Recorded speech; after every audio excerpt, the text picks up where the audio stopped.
Subscribe करें हमारे channel को और बेल आइकन को भी दबा दीजिए ताकि हमारे नए वीडियोस को आप बिल्कुल मिस ना करें। सो बिना किसी देरी के चलते इस वीडियो को शुरू करते हैं। सो एपिसोड की स्टार्टिंग में हमें दिखाया जाता है कि लेन एक जगह बैठा हुआ होता है जहाँ पे उसके हाथ में किताब होती है और वो अपने मन में कह रहा होता है स्वॉर्ड स्क्रिप्चर्स को बोरो करने के लिए मेरे पास सिर्फ 3 दिन ही है, तो इसलिए मुझे ये जल्दी जल्दी करना है और उन्हें लिखना है। उसी के साथ साथ वो फैमिली की तलवारबाजी में एक ऐसा सूत्र है जो कि इस सेक्ट के इंस्पिरेबल है। अगर मेरे पास इनफ टाइम है तो मैं विच फैमिली के स्वॉर्ड स्क्रिप्चर्स के सारे की पॉइंट उलटने के लिए एक सूत्र का पालन भी कर सकता हूँ। तभी अचानक से वहाँ पे जिया आ जाती है और उससे कह रही होती है आर्मर्ड स्वॉर्डशिप, आखिर ये क्या है। उसे वहाँ पे अचानक देखते हुए लिन काफी ज्यादा घबरा जाता है। जिया उससे कह रही होती है ब्रदर लिन, आप इसके बारे में क्या सोचते हैं। तो ये सुनते हुए लिन उससे कह रहा होता है क्योंकि ये जो बुक है ये काफी ज्यादा नहीं है तो इसलिए मैंने इसे उठा लिया था। तो ये सुनते हुए जिया उसके सर पे मारती है और उससे कह रही होती है स्टूपिड, ऑफिस ये सबसे बेस्ट डिफेंस है, तो चलो अपनी छोटी बहन के साथ अटैक क्लास को देखो। तो ये सुनते हुए लिन उसे कह रहा होता है नहीं,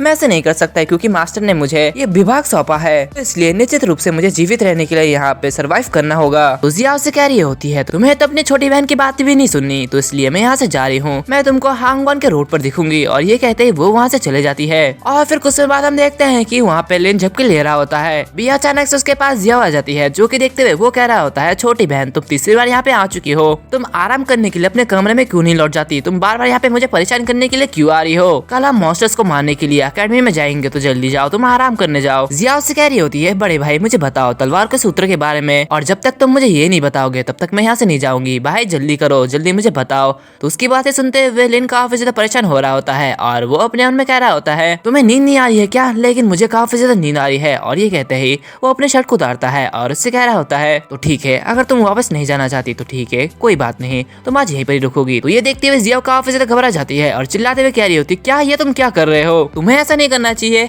मैं यहाँ से जा रही हूँ। तो ये सुनते हुए लिन उससे कह रहा होता है अरे तुम यहाँ से क्यों जाना चाहती हो, तुम्हें तो यहाँ पे रहना चाहती थी। तो ये सुनते हुए जिया काफी ज्यादा डर जाती है और भागते हुए यहाँ से कह रही होती है कोई भी जरूरत नहीं है, मुझे सब कुछ ठीक से याद है, तो मैं अभी कुछ भी सीखना नहीं चाहती। और ये कहते वो बहुत ही तेजी से वहाँ से भाग जाती है। अगले दिन हम देखते हैं कि एल्डरसन सभी लोगों से कह रहे होते हैं सुबह के ट्रेनिंग के बाद तुम अपने दम पर ट्रेनिंग कर सकते हो, तुम्हें अभी भी पुराने नियम के अनुसार करना है, यहाँ पे तुम्हें अभी एक दूसरे के साथ लड़ना है, लेकिन यहाँ पे कोई भी मर्डर की अनुमति नहीं है। और ये सब देखते हुए लिन अपने मन में कह रहा होता है ऐसा लगता है कि इस डीमन किलिंग एकेडमी में बहुत सारे नियम हैं, मुझे लगता है कि मुझे इसके बारे में किसी से पूछ लेना चाहिए। और ये कहते हैं लिन एक लड़के के पास जाता है और उससे कह रहा होता है हे छोटे लड़के, मैं तुमसे कुछ पूछना चाहता हूँ। तो ये सुनते हुए वो जो लड़का होता है वो उससे कह रहा होता है तुम तो एक मास्टर हो ना जो कि डीमन किलिंग लिस्ट में आता है, तो तुम हमसे कुछ पूछना चाहते हो छोटे बदमाश। तो दूसरा लड़का जो होता है उसकी बातें सुनते हुए कह रहा होता है क्या क्या ये किलिंग डीमन लिस्ट में है। तो ये सुनते हुए वो जो पहला वाला बंदा होता है वो दूसरे बंदे से कह रहा होता है हाँ ये वही है, जाओ तुम अपनी आंखों से देख सकते हो,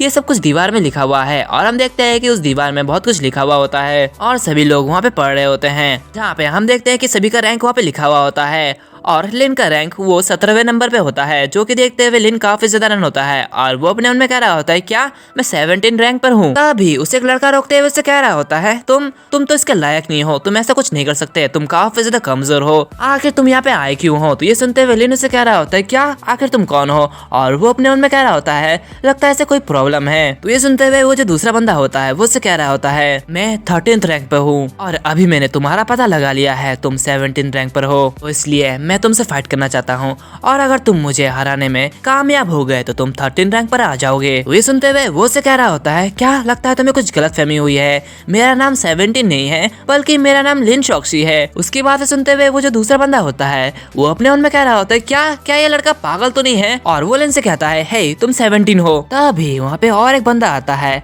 और वो कह रहा होता है हेलो, मैं डीमन किलिंग लिस्ट में 9th रैंक पर हूँ और तुम मुझे जियाओ जियो कह सकते हो और मैं तुमसे फाइट करना चाहता हूँ। और दोनों ही लिन से फाइट करना चाहते हैं, जो कि देखते हुए लिन काफी ज्यादा परेशान होता है और वो उन लोगों से कह रहा होता है। तो ये सुनते हुए जियाओ जियो वो उससे कह रहा होता है यहाँ डीमन किलिंग एकेडमी में तुम बस एक गंदे से पिलो हो, तुम यहाँ पे कुछ भी नहीं कर सकते, एल्डरसन ने हमें यही बोला है कि हम लोगों को आपस में लड़ना है, तो क्या तुम लड़ना नहीं चाहते। और सभी लोग लिन का मजाक उड़ा रहे होते हैं और लिन अपने मन में कह रहा होता है अगर मैंने फाइट की तो मेरी पावर सबके सामने आ जाएगी और इसलिए मुझे यून जेन और उसी के साथ साथ एल्डरसन उन दोनों को मुझ पर शक है, और अगर मैंने ऐसा ऐसा किया तो मेरी ताकत उन दोनों के सामने आ जाएगी और सब कुछ गड़बड़ हो जाएगा। तो इसलिए मैंने अपनी ताकत को छिपाने का फैसला किया।